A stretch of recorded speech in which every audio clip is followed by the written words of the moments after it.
किसान भाइयों राम राम और राम राम करना चाहेंगे। हमारे साथ आज विषय विशेषज्ञ पशुपालन लक्ष्मी नारायण वर्मा, जिसे आप कृषि विज्ञान केंद्र चौमू टाकरडा में कार्यरत हैं। लक्ष्मी नारायण जी, कार्यक्रम में आपका स्वागत है। राम राम। राम राम सा।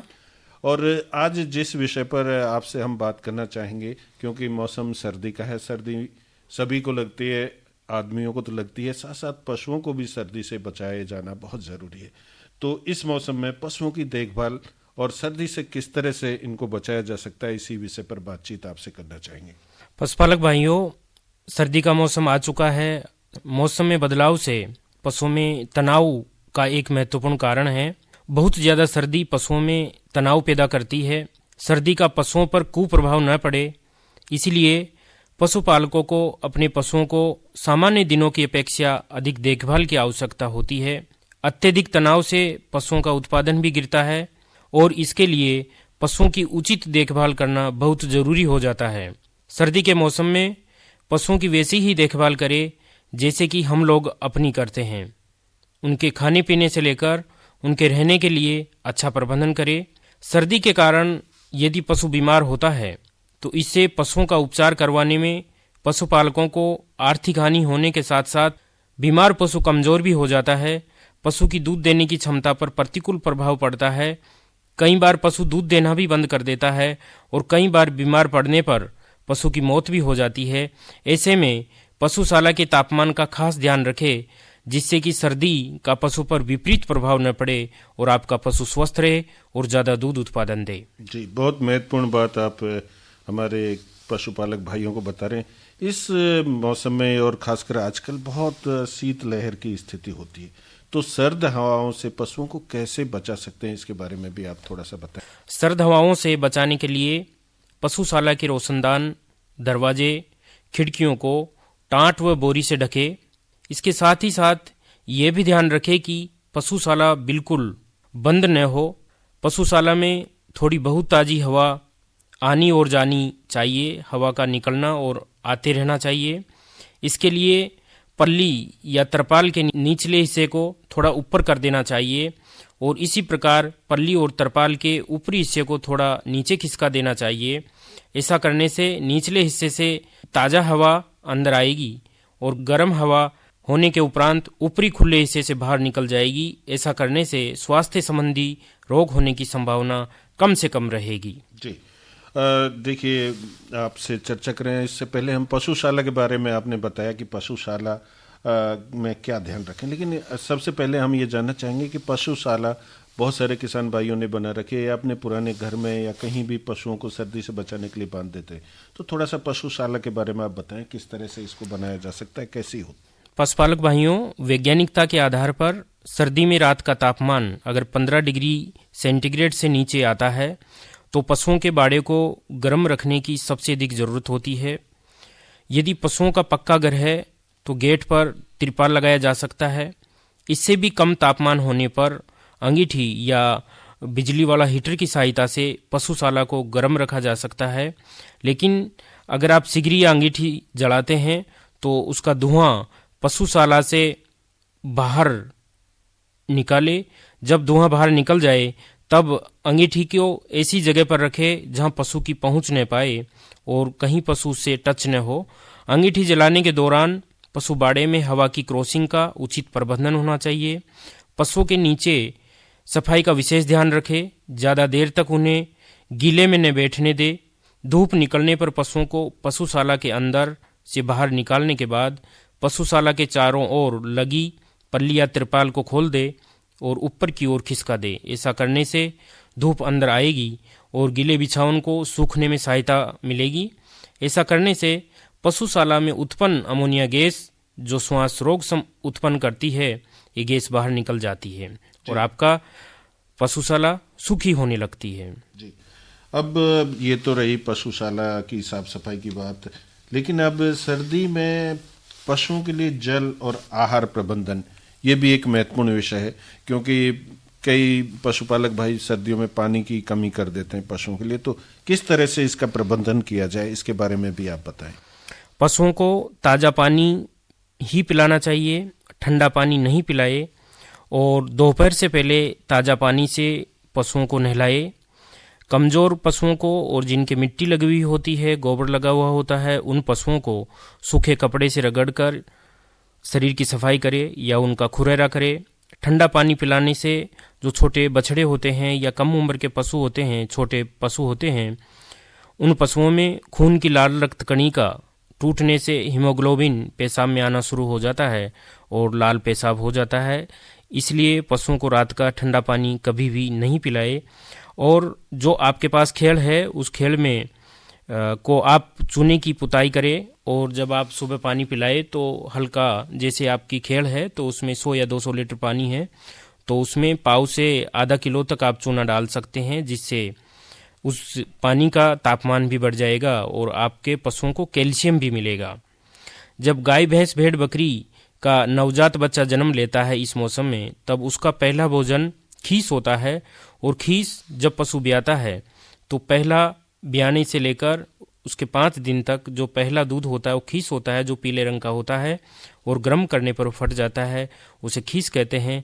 ये खीस जो बछड़ा बछड़ी होता है उसके लिए अमृत का काम करता है। लेकिन गाँवों में आज भी ये भ्रांति है कि खीस को समय पर नहीं पिलाते हैं। उनकी ये मानसिकता होती है कि बच्चे के पेट में जम जाएगा, ऐसा नहीं होता है और उसकी खीस की जगह तेल और हल्दी ही ज़्यादातर देते हैं। ऐसा करने से उस बछड़े बछड़ी का या बकरी का बच्चा होता है उनका सही तरीके से पाचन नहीं होता है। पशुपालक भाइयों, इस प्रकार से जब आपका पशु ब्याता है और पहला जो खीस होता है वो आप अपने जो छोटे बछड़े बछड़ी है या मेमना है उसको पशु के ब्याने के आधा घंटे बाद खीस पिलाना शुरू करें। काफ़ी बार आप लोग 8 से 10 घंटे तक खीस नहीं पिलाते हैं और ये भी भ्रांति होती है कि जब तक पशु जेर नहीं गिराएगा तब तक से उस बछड़े बछड़ी को खीस नहीं पिलाते हैं। तो ऐसा करने से उस बछड़े बछड़ी को खीस का पाचन नहीं होगा देर से पिलाने पर। और उसमें जो खीस होता है, खीस में प्रोटीन की मात्रा ज़्यादा होती है दूध के मुकाबले, विटामिन की मात्रा ज़्यादा होती है, एंटीबायोटिक उसमें होता है, दस्ता और प्रकृति का होता है। तो ये जो खीस होता है उस बछड़े बछड़ी के लिए अमृत का काम करता है। तो अगर आप एक बार 5 दिन तक उसको पर्याप्त मात्रा में वजन का 10% खीस पिलाएंगे तो उसके जीवन की आने वाली 50% बीमारी भी कम हो जाएगी। पशुपालक भाइयों, जैसे आपके पास गाय है या भैंस है तो उनको, गाय को 3 लीटर दूध पर 1 किलो बांट दिया जाता है रोजाना का, और भैंस को 2.5 लीटर दूध पर 1 किलो बांट दिया जाता है। और उनके शरीर के रखरखाव के लिए 1 से 1.5 किलो अतिरिक्त बांट दिया जाता है। अगर आप इस तरह से बांट देंगे तो आपको अपने पशु से ज़्यादा आप दूध प्राप्त कर पाएंगे। और बांट में 30 ग्राम नमक और 50 ग्राम आप खनिज लवण अवश्य दें, क्योंकि खनिज लवण ऐसे तत्व होते हैं, ये बाजार में आपको आसानी से मिल जाएगा खनिज लवण। और खनिज लवण में ऐसे पोषक तत्व होते हैं जो पशु की विभिन्न तरह की बीमारियों को दूर करने के काम आते हैं। जैसे कैल्शियम की कमी से हड्डियों की असामान्य बढ़वार हो जाती है, कम दूध उत्पादन होता है, कमज़ोर बछड़े पैदा होते हैं, मिल्क फीवर की बीमारी हो जाती है। फास्फोरस की कमी से हड्डियों की बढ़वार भी रुक जाती है, पशु को कम भूख लगती है, धीमी बढ़वार हो जाती है। और एक पाइका नामक रोग भी हो जाता है। जैसे आपने देखा होगा कि काफ़ी बार आपका पशु एक दूसरे पशु का पेशाब पीता है, मिट्टी खाता है, अखाद्य वस्तुएं खाता है, चप्पलें, प्लास्टिक, बाल, इस तरह की जो चीज़ें खाते हैं, ये पाइका नामक बीमारी होती है और खनिज तत्वों की कमी की वजह से ही होती है।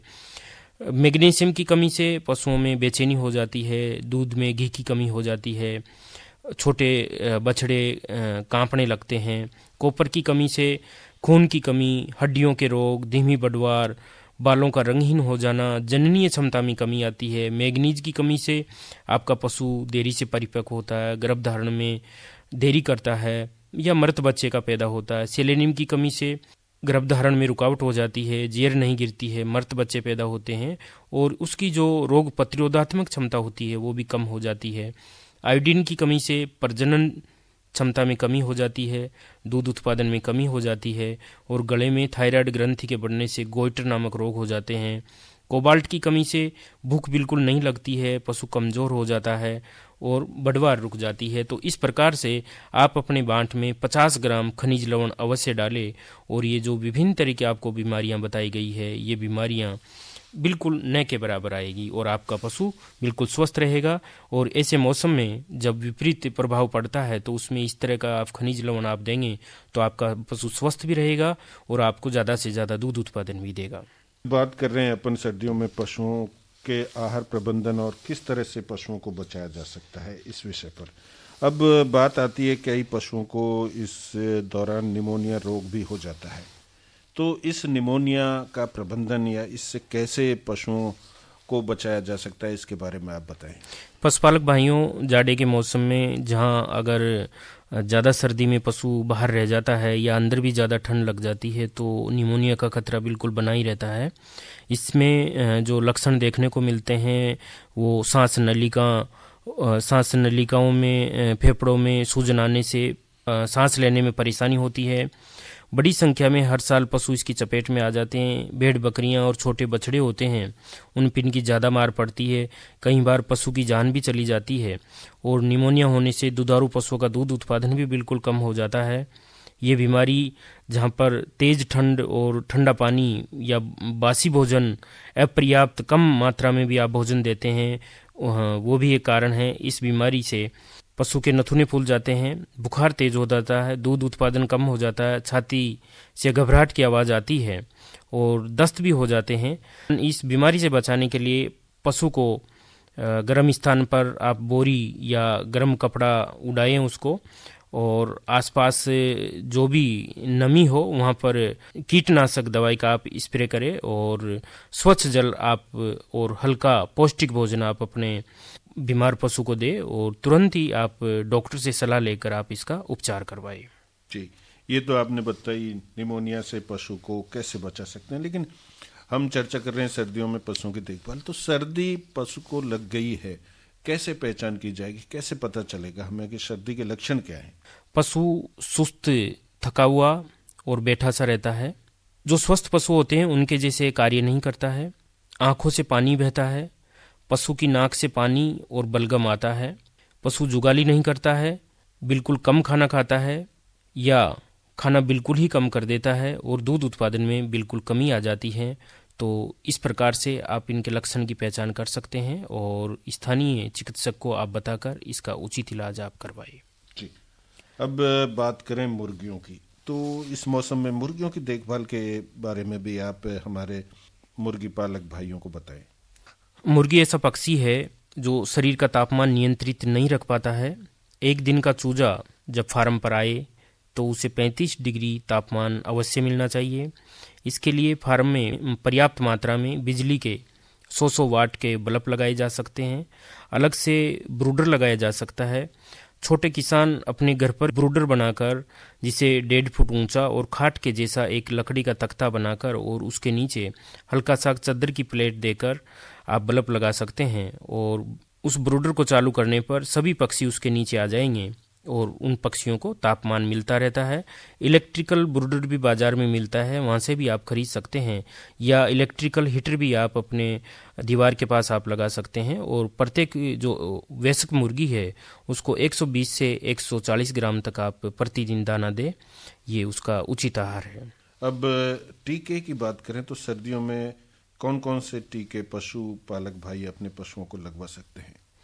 पशुपालक भाइयों, ये देखने में आया है कि सर्दियों में जो खुरपका मुंहपका रोग होता है, ये जहाँ पर टीके नहीं लगाए गए हैं वहाँ पर ये अक्सर देखने को मिलता है। तो आप नज़दीकी पशु चिकित्सालय में जाकर अपने पशुओं के, गाय भैंस भेड़ बकरी के, आप खुरपका मुंहपका का आप टीका अवश्य लगाइए, जिससे कि आपके पशुओं में खुरपका मुंहपका रोग नहीं हो।